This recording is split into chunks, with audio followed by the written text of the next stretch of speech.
uzhits.net taqdim etadi. Tağlar paslab qalarken bürüngütleri yıkılsa, yetti urug' keçerken yigitsinse yıkılsa, qaqshaydi astana külfetlerin gamxona, qaqshaydi astana külfetlerin gamxona.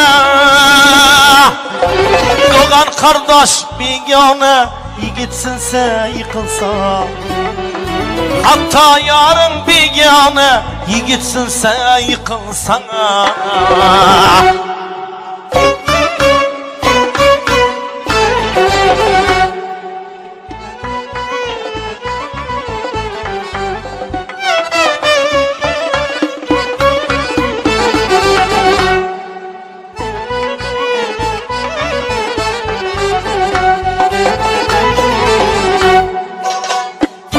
Otning peshonasiga qiyomatga qadar yaxshilik qilish bitilgan ekan.